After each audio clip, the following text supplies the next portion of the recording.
are you in post-production right now on Crimson? Well, Crimson has been a movie that I have fiddled with in post the most. You know, I literally have had almost twice the post of Pacific Rim on Crimson. I keep tweaking it. It's a movie that benefited a lot from screenings, from test screenings, where we went in wildly different directions. The last time we screened the movie, to give you an example, it was 20 minutes longer. So I saw, okay, that's not the pace. It's paced wrong. It's too slow here, too slow there, too fast here. And so I've been back to the drawing board in the most minute stuff, like color correction. I've never been so obsessive about the way the movie looks. I've color corrected Crimson Peak probably 8 times more than any other movie. And the mix, I've had now 3 final mixes. We have 2 different music sessions. I've been tinkering with it because it's one of my 3 favorite movies I've done. It's, in my opinion, the most beautiful movie I've done visually, and I'm so proud of it. But with pride comes obsession. In those test screenings, what are you finding that people are really responding to consistently throughout the process? You wait and try. You know, what you do with horror is you wait and try a different pacing. Okay, if there is good response to the scares or the ghost and the spookiness, can you then spend 3, 10, or 15 minutes with just characters? And that's the thing you're graduating, where you're saying, look, in this area they reacted more to the characters than on this other one, and so forth. And it's a movie with a very, very challenging proposition, which is living people are more scary than ghosts at the end of the day. They're both creepy, but the living are more dangerous than the dead even, you know. And that is not using any religious aspects to spook you. It's not demons or evil, it's human evil. So, I mean, there are many things that you need to be very careful with, but I think we got it now. After much work, we got it to the point where I'm completely happy with it. When you talk about the human evil aspect of it, are you referring sort of in a generalized way, or is this, in this one, do we also get a very deep sense of period, like with Devil's Backbone? The war, hangs over that whole film. I think that this is very closely related to Devil's Backbone, very much so. And there's even a little wink to Devil's Backbone in the movie, and I think they are related.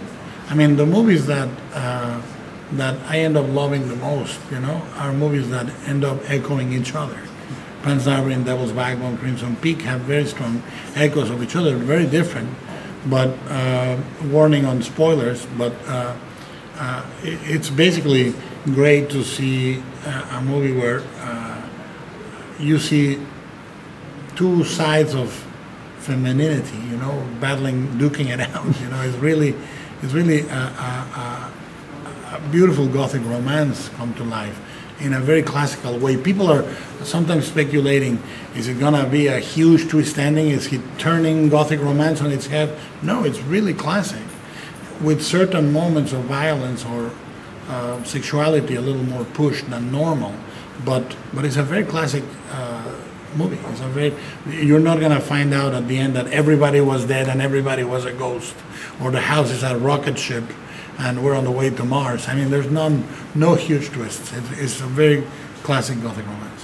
When pitching a classic gothic romance like this, or an original concept like Pacific Rim, or anything that's not based on pre-existing material, is it really hard to sort of get backing on projects like these? Well, what I find is that a lot of the people respond a lot to sort of meta winking, you know, like postmodern meta winking, where you are making fun of the genre you're making, or you're being very postmodern and you know, sort of being meta about the layers of it.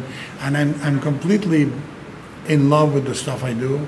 So there was nothing meta about Pacific Rim. There was nothing postmodern about it. It was in earnest giant robot versus giant monster. And it's the same way with Crimson Peak. It's easier to pitch something where you have a completely meta twist, or you're ironic about it, you know? You're self-reflective about the genre. I think that I'm not into that. So pitching those things, it's a little harder. I was looking over our set visit interview with you, and a word that kept getting brought up by you and by the cast is kink. And what does that mean specifically with regards to how that exists in Crimson Peak? It's a movie that is morally very, very complicated. You know, it's a movie that ultimately, if we do our job right, the darkest characters in the movie are going to still be incredibly appealing to follow. You know, and at the same time, there are moments that are disturbing. You know, from a point of view of kinkiness, if you would, and a couple of murders that are, I think, pretty brutal. You know. So I was going to ask you about this black and white film you're doing, but this guy already got it in there. So I can answer it. Well, I wanted to ask you though about Pacific Rim 2 and sort of where you are with that right now, and especially the film was so big in China.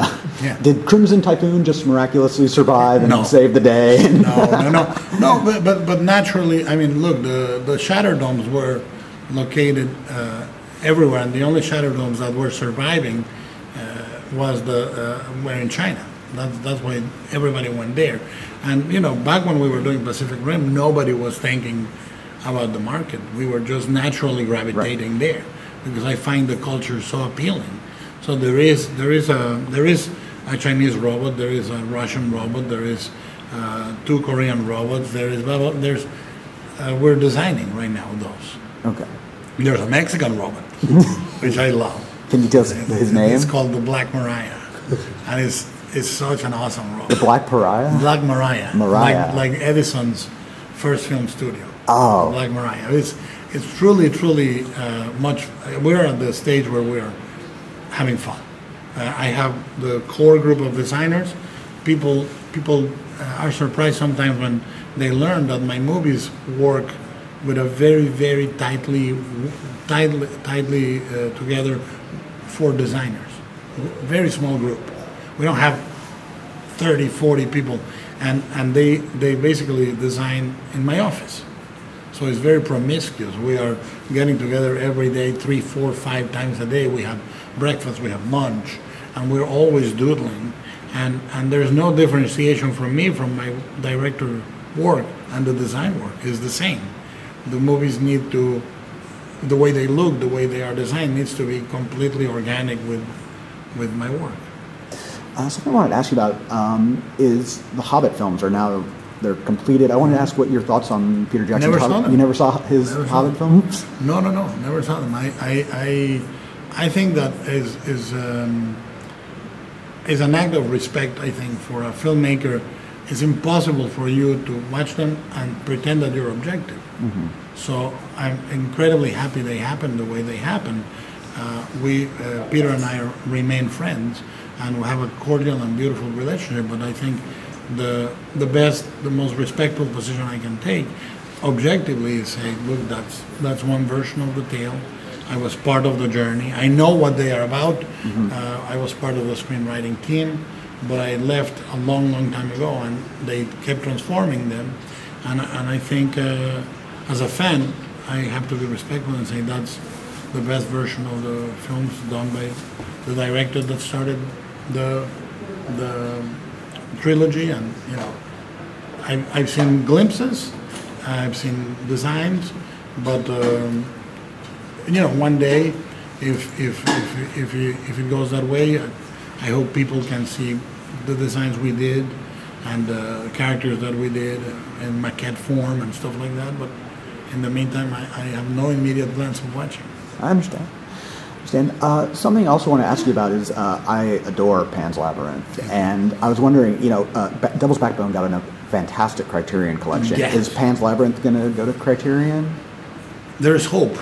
I mean, I hope it happens. We are ironing some kinks, and hopefully it'll happen. Yeah. I like when he says ironing some kinks. Would you say that you were currently talking to them about it? I can say nothing more. but we are slowly taking steps, hopefully, towards that. Now, you also tried to get into video games a little bit, and unfortunately that didn't work out. It turns out I'm the albatross of video games. I go into one video game and the company goes broke. I go into another video game and Kojima leaves Konami. But, you know, I'm not going to do it again. It was too heartbreaking both times. In the case of Insane, we had about 2 years of solid work on Insane. And then I see some stuff that comes out in further games that prove that we were on the right track. Some of the game dynamics and creatures that we were trying to design are very similar to games like The Last of Us or the next Left 4 Dead, you know. And I see, we were in the right track, you know. But it was too heartbreaking. And the Kojima experience was amazing. Hideo and I are still in contact, and we are very good friends. He's gonna come in and look at stuff that we're doing for Pacific Rim and all that, but video gaming, never again, because it's like the albatross. I go in, and if I buy a circus, the midgets grow. We have to go, but I just want to ask you real fast. Do you know when you're shooting Pac Rim 2? Do you have like a start date? Do you know where you're filming? Yeah, right now we have the tentative start date of Pacific Rim is November this year, and we will start in Toronto. We will shoot way deep into the next year. Just Toronto, or we're still scouting. I mean, we're still scouting, so we don't know. Last time Toronto was good for Tokyo, Hong Kong, everything. So it depends on which way we go. Thank you, man. Thank you so much. Pleasure, man.